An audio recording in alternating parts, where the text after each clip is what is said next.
What's going on, everybody? It's Friday. It's time for Q&A. I know everybody wants to get into conversations with Papa Stumpf, and we will. But first, briefly, let's talk about the brands that make this possible. This episode is brought to you by 10,000, the makers of the highest quality, best fitting, and most comfortable training shorts that I have ever worn. I have been wearing specifically their 7-inch tactical short, which is, in my opinion, the ultimate combination of durability, mobility, and versatility.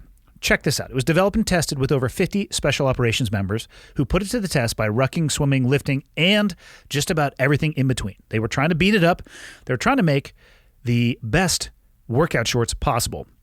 What do they produce? Well, the holy grail of tough workout shorts.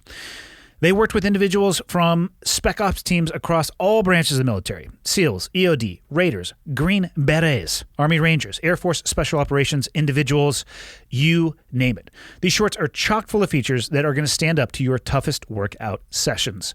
The tactical short was created to withstand the demanding and ever-changing requirement of military fitness. Their ultra-light ripstop fabric, tough as nails waistband, permanent anti-odor treatment, no bounce pocket, medium compression anti-chafe liner, and side slits and four-way stretch for maximum range of motion. 10,000 is a direct-to-consumer company. There are no middlemen, so you get premium fabric, trims, and techniques that other brands simply cannot afford.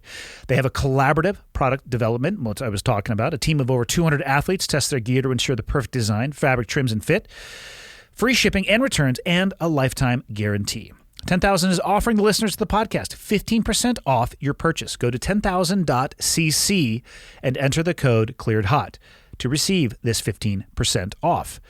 That is 10,000.cc, not 10,000.com, 10,000.cc, and enter your code ClearedHot. This episode is also brought to you by Christensen Arms, the original creators of the carbon fiber rifle barrel.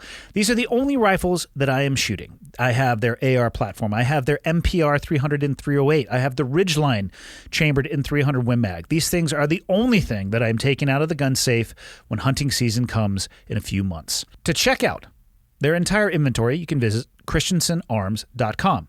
Now, if you don't know much about rifles or you're curious and you want to try to figure out what the best rifle might be for your intended personal use, Christensen Arms wants to help you with that. So they created a hassle-free tool called Find My Firearm. It's a short questionnaire that's going to match you with the firearm that's going to meet all of your needs. If you want to take it directly, go to christensenarms.com/findmyfirearm. Or go, like I said, check out all their guns at christensenarms.com, and in the bottom right-hand side is the Find My Firearm tool. Enjoy. And on that note, let's get into this Full Loader Friday 67 with my pops, Vaughn Stumpf. Okay, got the red smoke. Gun run, north and south, west of the smoke, west of the smoke. Okay, copy, west of the smoke. I'm looking at danger close now. Come on with it, baby, give it to me, I need it. You're cleared hot. Copy, cleared hot.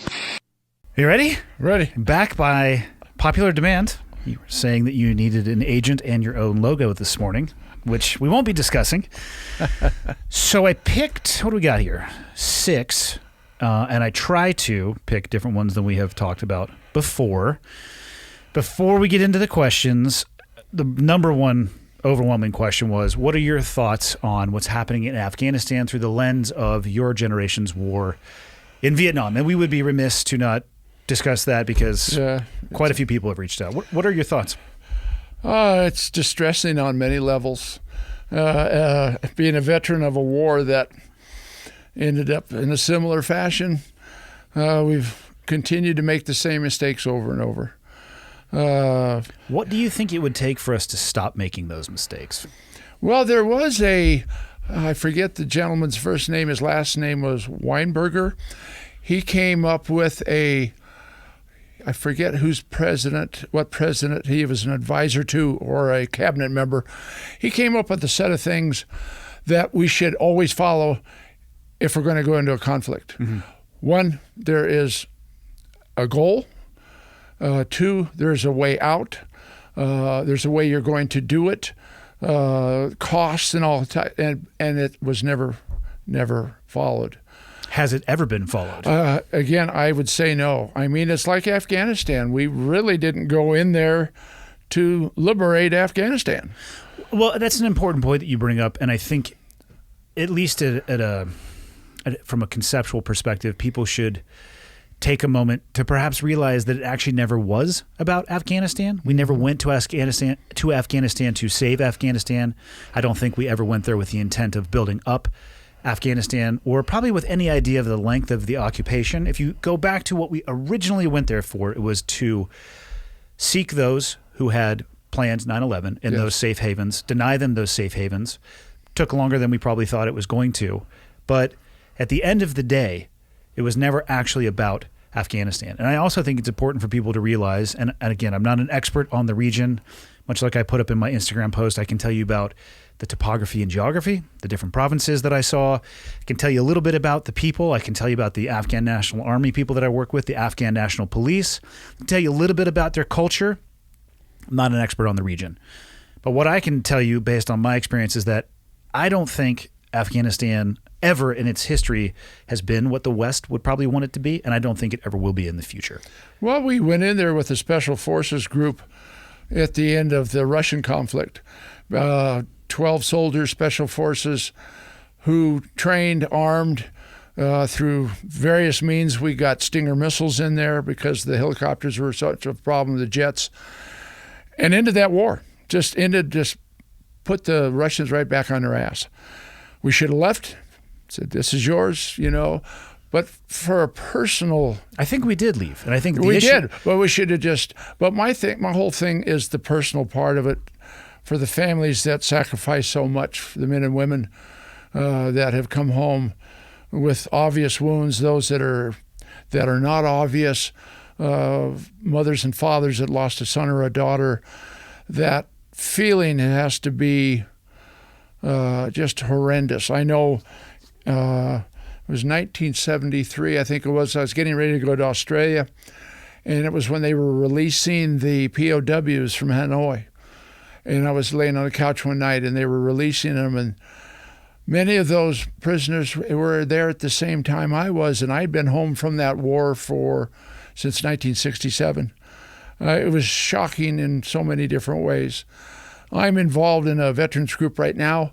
I see what that cost is on so many people that, for whatever reason, have had experiences they just can't manage. And they're managing them, but it affects every part of their life. With me, I was very fortunate. I married your mom. She knew who I was. She knew the person I was before I went over there.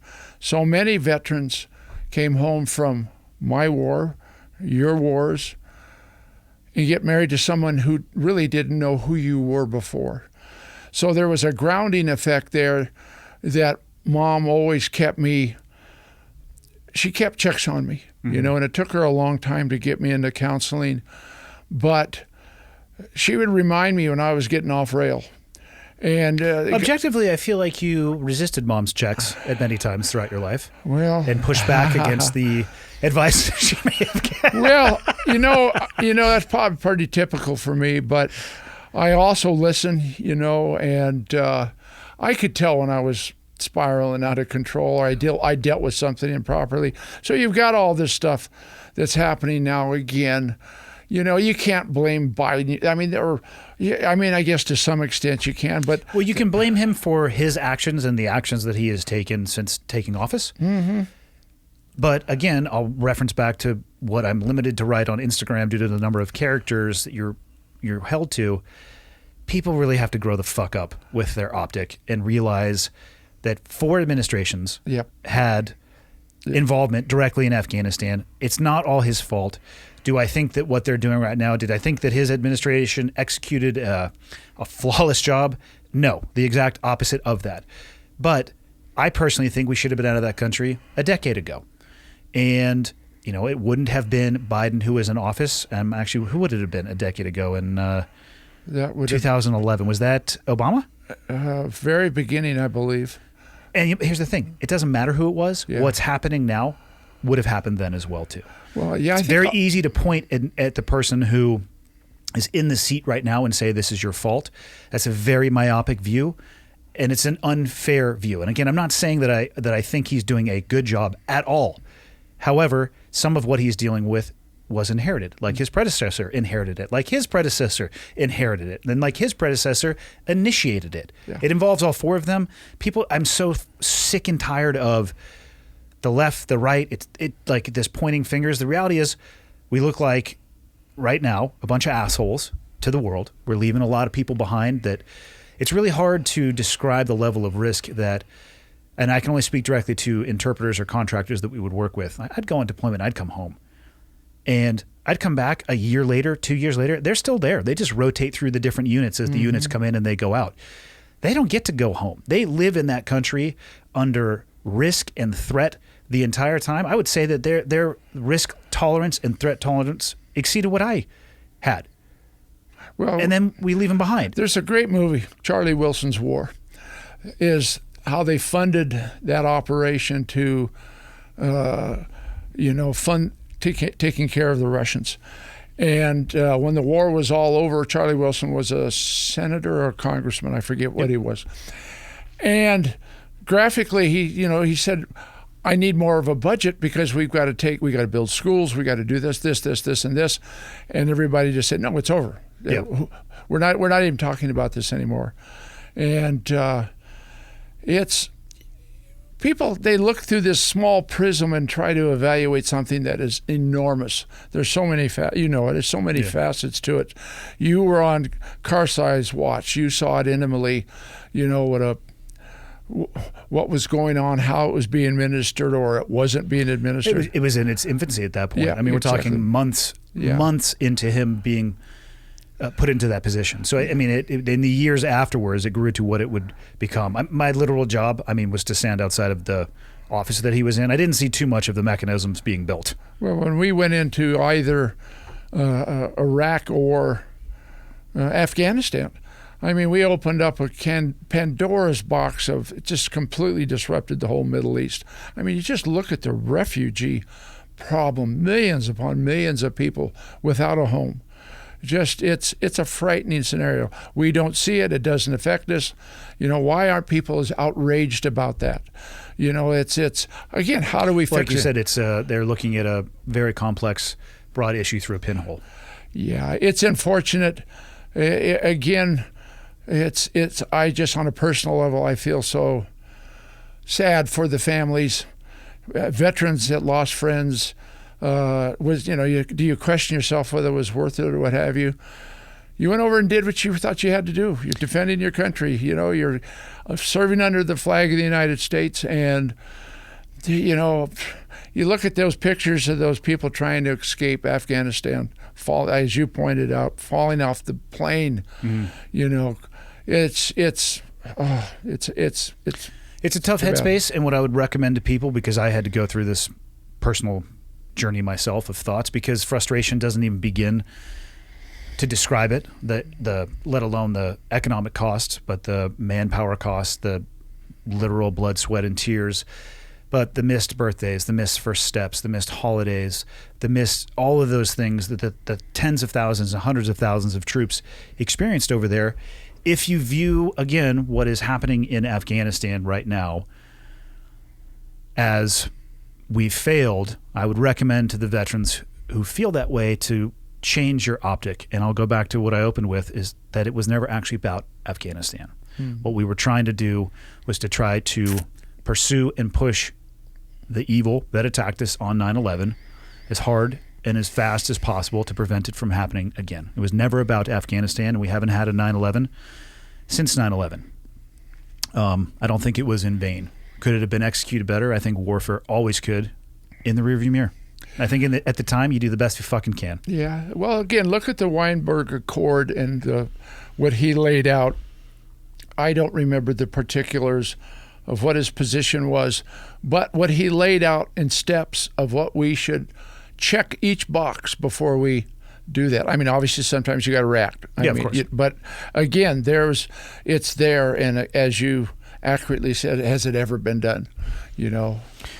Ready for a lighter subject? Lighter. Yeah. Okay. These actually are mostly about rugby and your teaching career. Oh, nice. And I picked them because we haven't really talked about them much. Yeah, okay. So the first one actually, I remember this, and it ties into this next one. Where did you develop your passion for rugby? When were you first exposed to it? When I was stationed in Coronado, there was Turner Field, which was the on the NAB side. Yeah, exactly.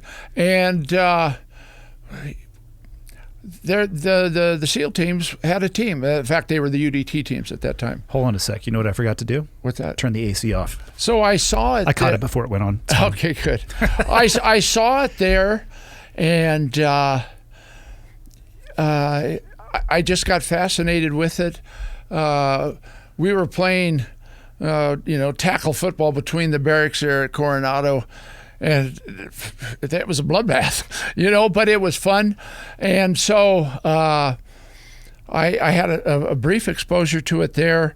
I got out of the service in '67 and met an old friend. I had gone back to Cabrillo College, junior college, and my buddy says, "Hey, I got this great sport we ought to do." And it was rugby. So I got involved, went over and played over in the San Jose area. And were you hooked immediately as soon as you started playing it? Yeah, because I got to run with the ball. I was just knocking things down before I get to run with the ball. Oh, man. And I finally got to feel what it was like to get tackled. And it's a whole nother metric you put your body through to get ready.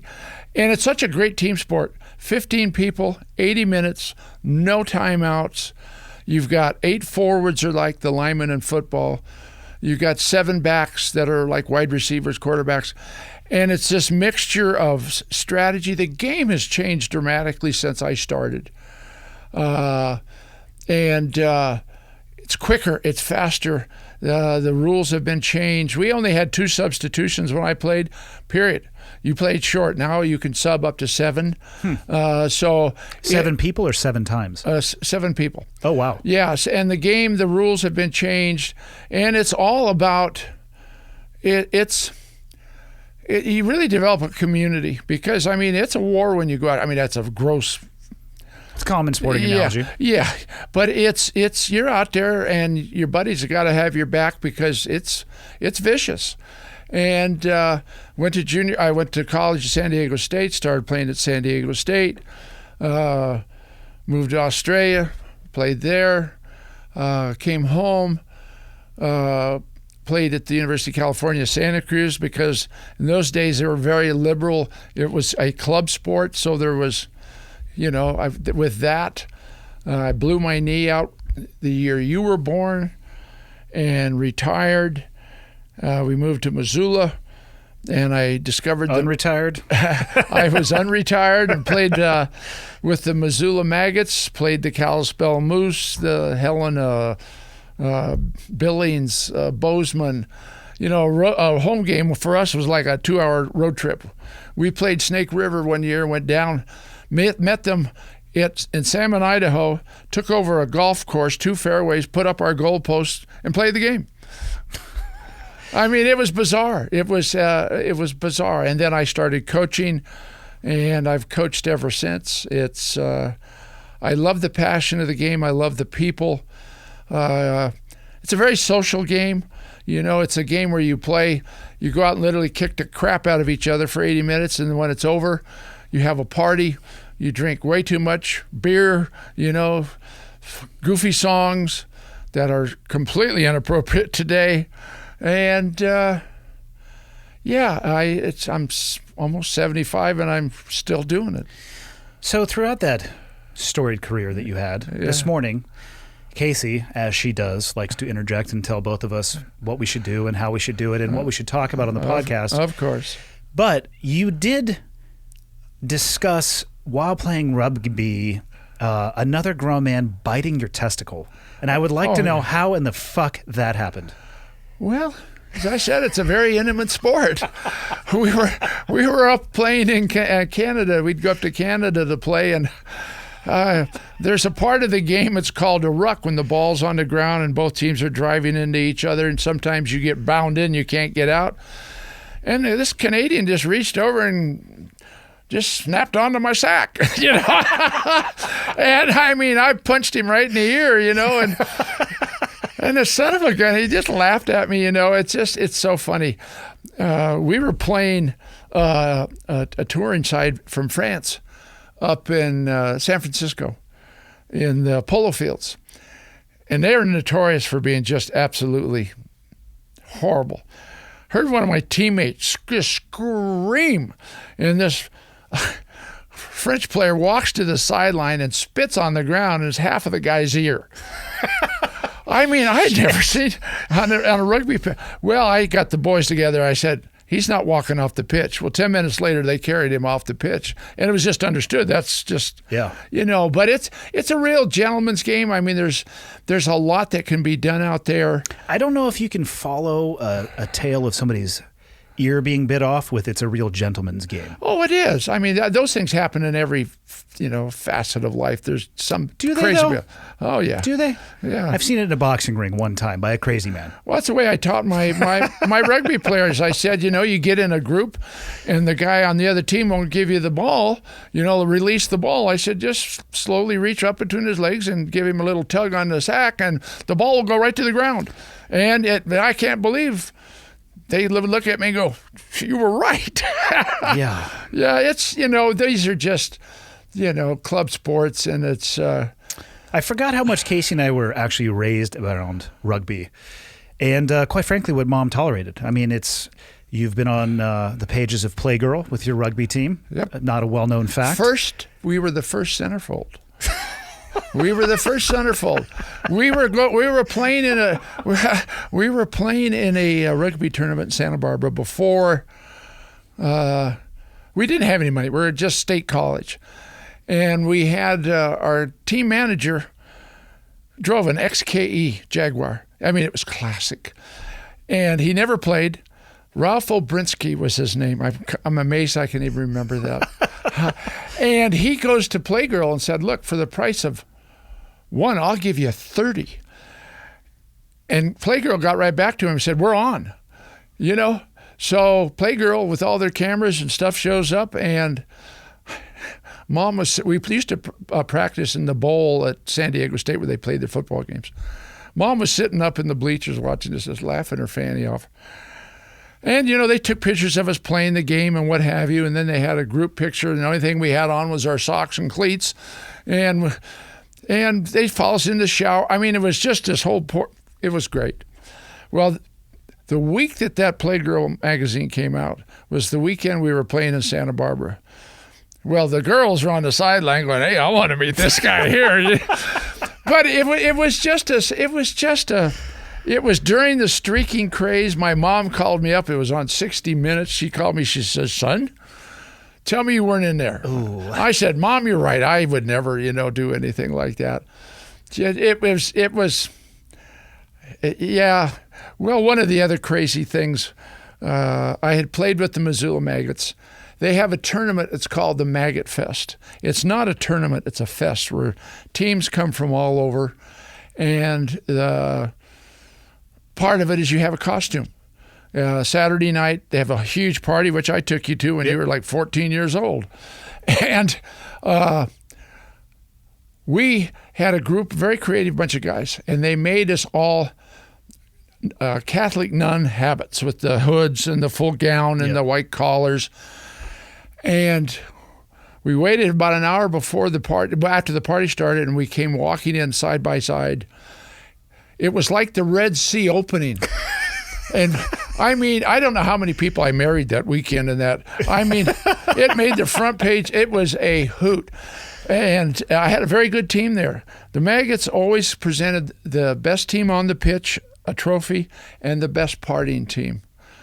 And we're the only team. Hold both titles? Won both titles. Call that the champ. And what was really funny, it was in the days that we had a real prankster on our team, and he snuck a megaphone onto the airplane before security and all this. we're flying into Salt Lake, and he gets on. This is your captain. Please bear with me. This is my first attempt. The stewardesses are going nuts because people are looking at me going, well, gee, this is Captain Stumpf here. We're going to be landing. There's some problem with the runway, but I think I can avoid it.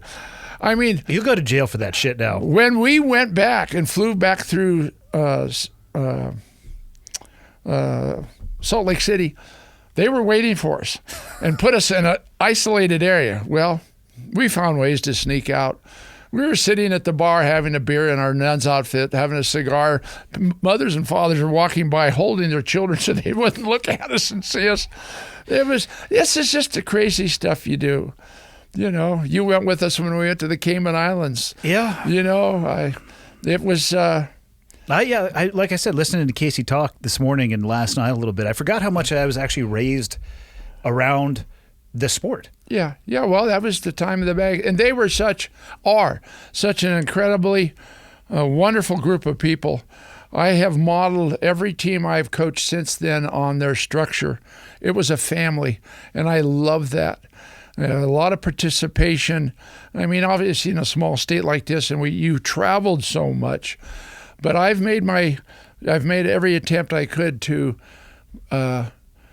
work on making it more than just a team, but a family, and it's worked well. It's done well. Ties into the first question. What positions did he play during his rugby career, and what did he learn from it? In South Africa, rugby is almost a religion to us. Also, the camaraderie he had with his teammates seemed to carry him through a lot of difficult times. How has taking part in physical sporting activities helped you and your father deal with life in general? So first, what positions did you play? I played either number 6, 7, or 8, which in my day they were called the wing forwards. When the two groups come together and push, it's called the scrum. I played on the peripheral side. The end of my career, I ended up playing as a second row, 4 or 5. It's you got 8 people, 16 guys pushing against each other, and it's a dance. I mean, it's all about balance. It's all about coordination. It's a lot of work, and it's very. I mean, you're reaching and grabbing in places that you got to have a lot of faith in the guy that you're playing with, and it was It was great. It's such a passionate sport. When I started playing, it was very vicious. The rules were very far and few between. I mean, we used to get hurt more in practice than we did in the games. And but the game has evolved where there's a rule in rugby today. I mean, it's always been that way. That when you tackle, you must wrap your arms around the person. If you would put that rule into football, you eliminate the greatest majority of your injuries because people are using their body as they're torpedoing at people. And you don't drive your head on the front side when you tackle. You wrap your head behind. And Pete Carroll of the Seahawks has started teaching his players how to tackle that way, and they've noticed a dramatic drop in their injuries. What did I learn from it? How about the camaraderie? I feel like, most of the dearest friends that I have seen you have through the majority of your life are people that you played rugby with. Yeah. Whether Big Tony or Tony Anderson. Yeah, well, Tony Anderson didn't play. I thought he did. No, he never played. But Jerry Penny, Mad Dog, Dirty Bill, all these guys. I just came back from a weekend where 10 of us together, and 8 of them were off the original team at UC Santa Cruz. It's a brotherhood. It's very physical. It takes a lot of work. There's a lot of teamwork, and the whole game is about not you, but your teammate. You do everything you can to score. It's all about support. Support. One of the issues you bring up a great deal, I really stress in mine, it's leadership. Everybody's a leader, not just one person. And through that, it's difficult teaching Americans the game to be successful at it because whether you were a point guard in basketball or you played water polo, Americans don't learn how to make a decision with the ball in hand.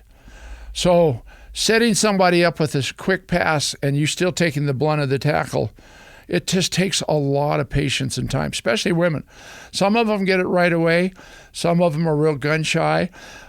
But I've loved watching that progression of them growing. A lot of respect. I mean, the game is over. You've just, you have broken noses, bloody noses. Yeah, and you line up and you go down and you shake your opponent's hands. You go have a beer. I mean, it's over. You go out there, you put your jock strap on and you put a mouthpiece in and just flat get after it. And it's there's a lot of identity. You have the South Africans, you got the Kiwis, the Australians. It was an English game, and anywhere the English have gone, they've taken that game with them. You can see them, pictures of them in the Second World War in North Africa, playing in the sand.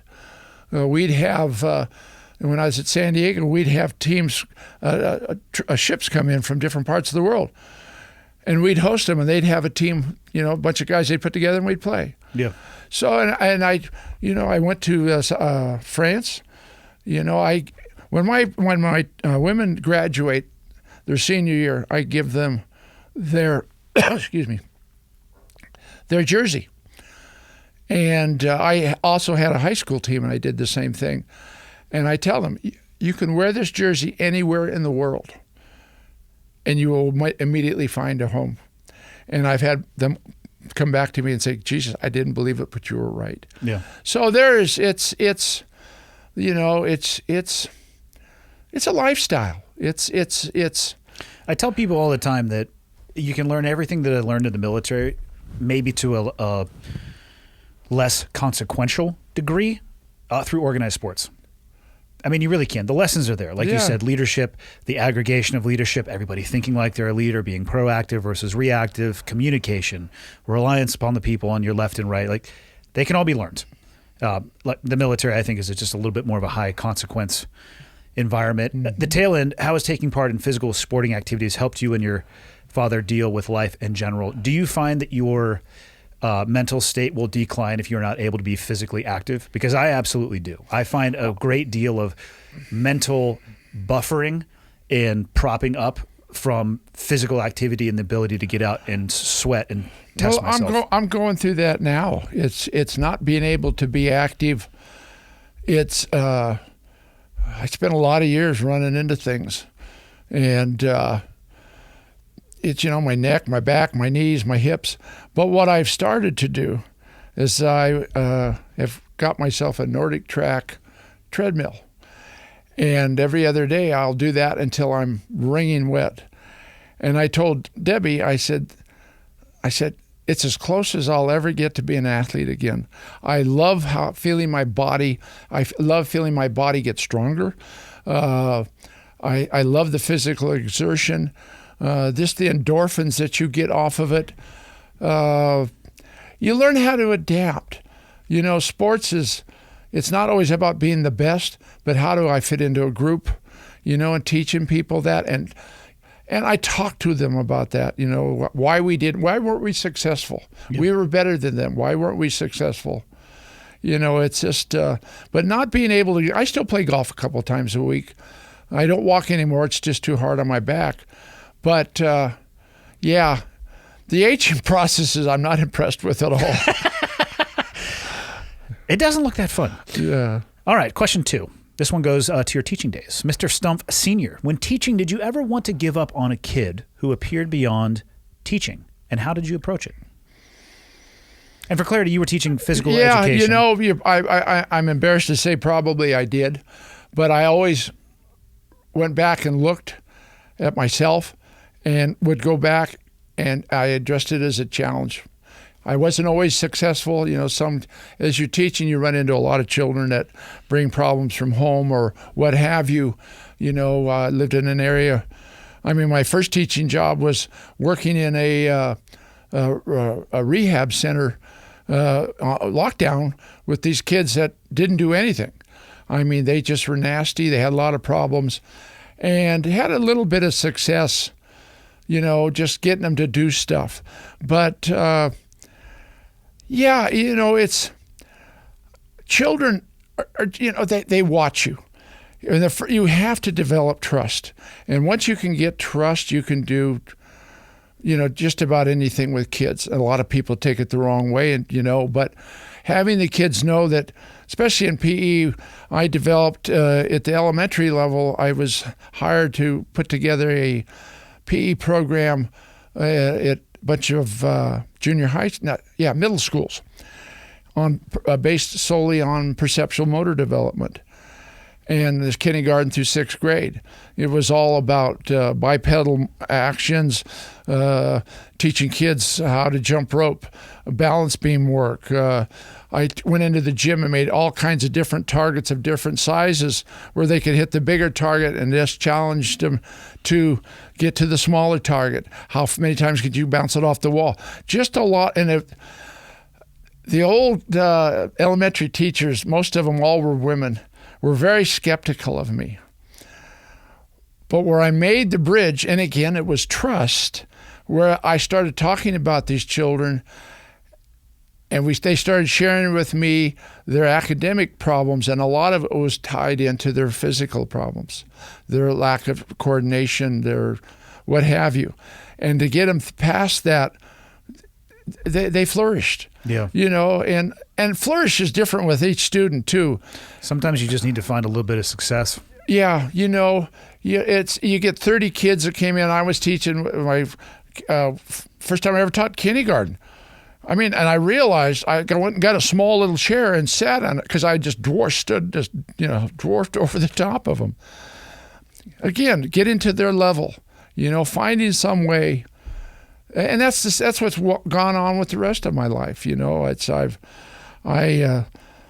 get angry, I lose my temper, and you got to back up. And again, is this really where I want to go with this? And I had to quit teaching because I didn't have to, but it wasn't where I wanted my family to be. I wanted more financial rewards than I could get. So that's when I went back into the masonry. But I only did it because I could maintain my coaching. And so I had the best of both worlds. Yeah. Challenging occupation for sure. Yeah. All right. This ties in a little bit. Mentorship. I know you've both likely had mentors and role models during your military service, which may be different. How did he and you find mentors outside of the military? Well, probably one of my first mentors was a teacher/coach I had in high school. And he was such a gentleman, big man, and he treated us all the same, whether we were the best athlete or the worst athlete. I stayed in contact with him. I went to his memorial service about a year ago. And he was a wonderful man. It was his personality, and it's probably why I ended up being a teacher and a coach. I thought so much of this guy. It's always, to me, it's how people treat you, and that's the lesson you need to treat other people how you'd want to be treated yourself. Yeah. And it's I often find that people will look at individuals that are incredibly accomplished. They will put them on a pedestal and assume that they are going to be a good mentor. And in my personal experience, the ability to mentor somebody and the ability to achieve something yourself, they're not always or even often found in the same person. I would rather take somebody who is average or above average in their ability, but incredible in their ability to elevate other people, than somebody who is phenomenal but can't elevate anybody else. And it goes back to how do they treat you? It's how do they treat you? Are they honest? And you can see right through this. Kids have a big, wide open filter that stuff goes through, and it's one of my biggest challenges teaching was finding a student that I couldn't reach or was really shy, and being able to, make inroads into them. So we could develop a conversation. In the military, I had, it was leadership. You weren't a seaman or a second class or a third class. You were a person, and It gets back to that leadership. It's not something it's you earn it. Yeah. And it's just those people stick out. I listened to you on some of your podcasts. I used to go with you sometimes when you were doing the CrossFit stuff, and your demeanor, your approach. I mean, people gravitate to your level of expertise, your enthusiasm, your sense of humor, and those are all things that, that are there. It's just you either have them or you don't. One thing I'll add is for people who are in the military, realize there's a difference between leadership and rank. Yeah. Again, sometimes found in the same person, sometimes not. So be careful who you put on a pedestal, and I would worry far less about their personal accomplishments. Well, I'll give you a great example of that. When I was overseas, we used to go down to China Beach, and it literally had a barbed wire fence that ran from the jungle right out into the water, and the North Vietnamese were on one side of the beach. It was all recognized as a place you just went and relaxed and did your stuff. And Roger Staubach was the football player? Football player. He was a Lieutenant JG out of the Naval Academy. He was a supply officer there, and he would come down and play. He was the nicest, sweetest man. It was everybody just gravitated to him. Yeah, I mean, here he was, the Heisman Trophy winner. He'd already signed a contract with the Dallas Cowboys. He was going on to be what he became. But he was just a wonderful man, and it was there. It was just, rank or no rank. It made no difference. We're all on the beach, a pair of shorts and no bars or stripes. It was just, All right, changing gears. When my father died of cancer, my folks had been married just shy of 35 years. My mother was quick to date. What are Vaughn's thoughts on dating post-death or divorce? I think it's different with everybody. I felt guilty about dating early after Mom died. Had a wonderful counselor down in San Diego, and I was seeing him, so I went back and saw him. And he looked at me and he says, "What's wrong?" We started talking. He says, "You're dating, aren't you?" And I said, "Yeah." And he says, "Don't feel guilty about that." He said, "Your wife had been dying for years. Subconsciously, you were getting ready to do that. You were ready. It's I can't explain it clinically or anything, but it made sense to what he was saying. Again, it's different with everybody. I think you be honest with your family, your friends. If they don't understand it, I mean, you respect that level, but it's still your life, as long as you're being respectful. It's tough. I would honestly, looking at that question, I think that's the only, what you open with, I think is the only thing that you can say. It depends on the situation. So I can only speak about it from divorce. And as I was going through my own divorce process, other people would reach out who were going through their process, or were wondering whether or not initiating that process was the right thing, or they had just finished it. And I had the ability to talk through a lot of situations with people, and they were very open with me. And the reality is, every relationship is so different. I talked to people who had been so distant from their partner for a decade. We're talking sleeping in different bedrooms. Sure. Who gives a shit what the legal document says, and then one of the number one things that people would talk about was the feeling of guilt as well, too. And it was almost as if people were judging them. And I have encountered a few people that are judgmental about that. And of course, they haven't walked a mile in your shoes and they don't understand the situation. So for those people, my advice is find yourself on a map, and then look at the distance between where you are and where I am in Kalispell, and then eat every fucking dick between those two spots. If you're not going to be willing to walk a mile in those shoes, you need to shut the fuck up, because it's drastically different per situation. And I don't think there is a right or a wrong answer.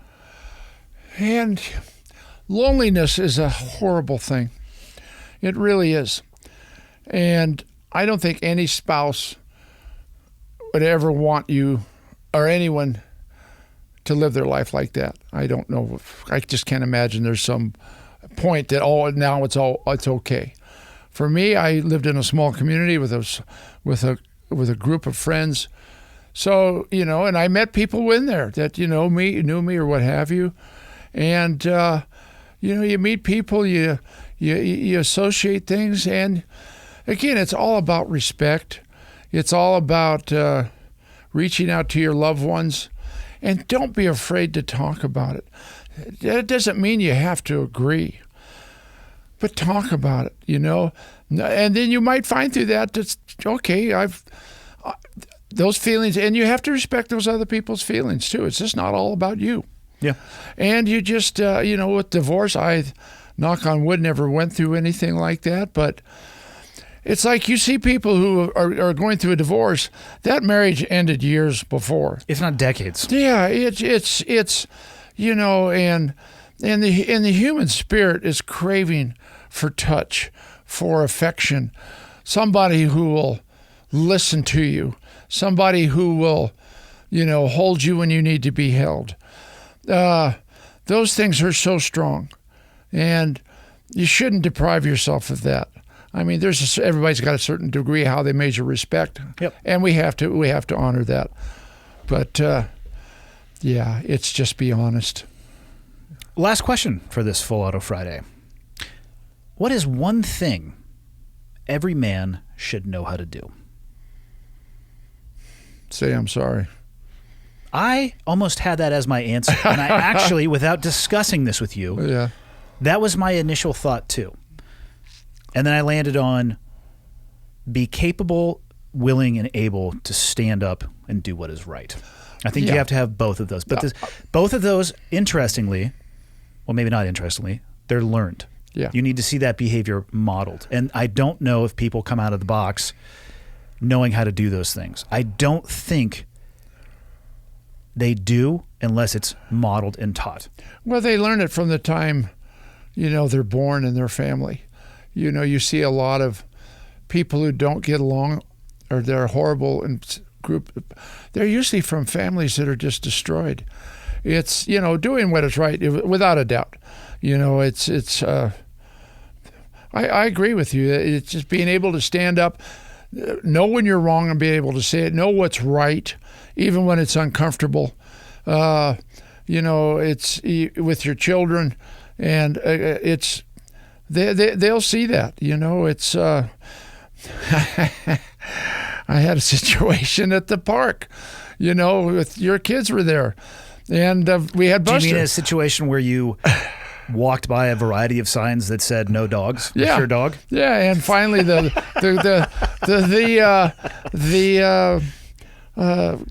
deputy come over and he said, and your kids are right there, and Casey's kids, and I didn't lie to him. I said, yes, officer, I saw him. Yep. But I'm with my grandchildren, and not Riley, but Tyler. Carter. He said, Grampy, why didn't he give you that fine? I said, I think because you were honest. I said, because I was honest with the guy. I said, I apologize. I said, I thought it was worth more to me to be down here with my grandchildren and yes, life lesson right there. There you go. Closing thoughts Yeah. by the senior member of the Stumpf family. What do you got? Good.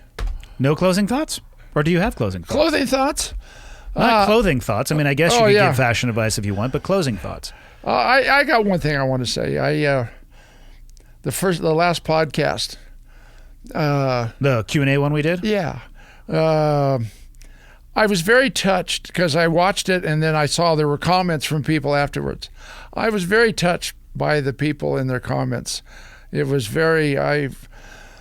it was great, and I think it's a blessing. I still watch that, not so much for all the other stuff, but I love listening to you laugh. I listen us talking together, and it's something our family will always have. We should go over some basic tech stuff, though, because you basically wrote a sentence on your personal Facebook page that said, hey, I was on a podcast, check it out. Yeah. I could show you how to maybe attach the video that would allow people to see it. I don't, I'm not, I just ignore the electronics. I just, maybe it's lazy, it's a whole bunch of stuff, but it's new to you. We can get you over that threshold. It's just, I swear to God, I don't know how we ever got anywhere in this world without the computer or the cell phone. I mean, it's just watching these young people today with those things frighten the dickens out of me. It seems like the more we communicate, the less we're communicating. It frightens me how this is. It's grabbed our youth, our children, and it literally hypnotizes them. It doesn't have to be bad, but there's just phases of it. I mean, I'm watching people riding their bicycle, talking on their cell phone with Zoom or some damn thing. I'm fine with that because that usually leads to a head-on collision, and I get a good, hearty belly laugh out of that shit. Yeah. Well, yeah. No, this is a great medium. I enjoy your other podcasts. I don't get to see them all, but I just wanted to thank everybody for their respect that they showed and their thoughts. It was great. Cool. Well, we'll do it again next time you come up. Let's go get a Huckleberry milkshake. The west bank of the river. That's A firm, west bank. It gives me hell. Still give it to me in the grove. Okay, one's in from the north. I've got the west bank of the river. Two's going to give it to you in the grove. Roger. Give me that gun run. Right along that bag, baby. Ladies and gentlemen, thank you. Thanks for taking the time to tune in, whether you're listening on an audio-only platform or you're watching on YouTube. I appreciate that you take the time every week to tune in. People ask me a lot, what can they do to help me spread the word? And the answer is actually embedded in the question. The biggest thing you guys can do to help me, if you enjoy the podcast and you think it would be helpful to others, is subscribe and share it with other people. And if you have the time, go on to Apple Podcasts and leave me a rating and a review. If you think the podcast sucks, tell me it sucks and leave a 0-star review or the lowest stars possible. If you have a question, comment, or suggestion, you can go to clearedhotpodcast.com and there is a contact me button right there, which will land in my inbox. And the last thing, if people are interested in helping out, what you can do is fly the old flag. And by that, I don't mean an actual flag because I don't have any of those. I'm talking about t-shirts or sweatshirts or hats, whatever it may be. Again, clearedhotpodcast.com. Click on the shop tab, and hopefully something in there looks like it would be an item you would like to wear around town. And then you can tell people what it is when they ask you. But that is it. The biggest thing I can say is thank you. I truly appreciate it. And until next time, see you.